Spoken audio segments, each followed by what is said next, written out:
अब कोई लखीमपुर खीरी पर उंगली नहीं उठा सकता, कोई माफिया यहां पनप नहीं सकता है। मालूम है माफिया मिट्टी में मिल चुके हैं और फिर कोई माफिया बनने का प्रयास करेगा तो मिट्टी में मिलने की तैयारी भी करे। किसी माफिया को पनपने नहीं देंगे, गरीब का हक किसी को छीनने नहीं देंगे, नौजवान के रोजगार पर, उसकी नौकरी पर किसी को डकैती नहीं डालने देंगे,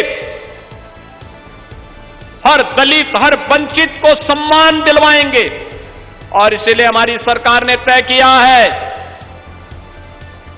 बाबा साहब भीमराव अंबेडकर, सदगुरु रविदास जी महाराज, महर्षि वाल्मीकि जी महाराज की मूर्तियां जहां होंगी, अगर बाउंड्री वाल नहीं होगी तो हम बाउंड्री वाल करवा करके, और छत्र नहीं होगा तो छत्र भी हम बनाएंगे। सरकार ने इसके लिए धनराशि की व्यवस्था की है।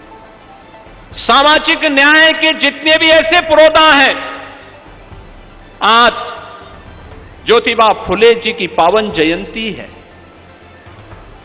याद करिए, उन्होंने शिक्षा के लिए, समाज सुधार के लिए अनेक कदम उठाए थे। सरकार उनके गौरव को आगे बढ़ाने का कार्य करेगी। महाराणा सांगा और महाराणा प्रताप के वंशजों को आज सम्मान दिलाने का काम ये डबल इंजन की सरकार कर रही है। तो बाबा साहब भीमराव अंबेडकर हो, सदगुरु रविदास जी महाराज हो, महर्षि वाल्मीकि जी जिन्होंने भगवान राम से हम सबका साक्षात्कार कराया रामायण के माध्यम से, इनके सम्मान को आगे बढ़ाने का काम हम सबका दायित्व है। और अगर हम उसमें कुछ करते हैं, उन अपने पूर्व यानी उन ऋषि परंपरा के प्रति, संतों के प्रति, पूर्वजों की परंपरा के प्रति हमारा एक कृतज्ञता होगी, और वही व्यक्त करने के लिए आज बहनों भाइयों मैं आपके बीच में आया हूं। अब मैं आपसे कह सकता हूं कि उत्तर प्रदेश का नौजवान पहचान के संकट से अब नहीं गुजर सकता है। अब 1 डिस्ट्रिक्ट 1 माफिया नहीं, 1 डिस्ट्रिक्ट 1 गुंडा नहीं, अब 1 डिस्ट्रिक्ट 1 मेडिकल कॉलेज है। लखीमपुर खीरी में भी अपना मेडिकल कॉलेज हो गया है। 1 डिस्ट्रिक्ट 1 प्रोडक्ट है। यहां के थारू जनजाति के द्वारा बनाया गया प्रोडक्ट लखीमपुर खीरी का प्रोडक्ट बना है।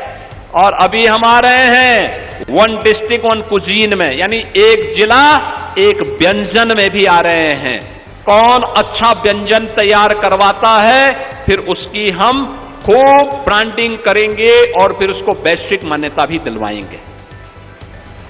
और लखीमपुर खीरी से मैं कहूंगा, इतनी अच्छी उर्वरा भूमि, प्रदेश का क्षेत्रफल की दृष्टि से और खेती की दृष्टि से सबसे बड़ा जिला है, तो इस जिले में भी कुछ ऐसा करके दिखाइए कि यहां के व्यंजनों की महक पूरे देश के अंदर फैलती भी दिखाई दे। और बहनों और भाइयों, उसी दृष्टि से आज हम सब आपके बीच में यहां पर आए हैं। आज तो प्रदेश में वह सब कुछ प्राप्त हो रहा है जो प्रदेश की वर्षों की अभिलाषा थी। प्रधानमंत्री किसान सम्मान निधि, किसानों को उनका अधिकार देने की बात हो, ये सभी कार्य हो रहे हैं। प्रोक्योरमेंट के कार्यक्रम हो रहे हैं। हर किसान की उपज को एमएसपी का लाभ, एमएसपी का लाभ उपलब्ध कराया जा रहा है। लागत का 1.5 गुना लाभ हर अन्नदाता किसान को उपलब्ध करवाया जा रहा है। ट्यूबवेल के निःशुल्क कनेक्शन, बिजली कनेक्शन उनके सब माफ किए गए हैं। ये सभी तब होता है जब सरकार में संवेदना होती है। अन्नदाता किसान हो या नौजवान की नौकरी, आज बिना भेदभाव के सभी को प्राप्त हो रही है। और उसी दिशा में आज एक नए प्रयास को आगे बढ़ाने के लिए आज मैं आपके बीच में यहां पर उपस्थित हुआ हूं।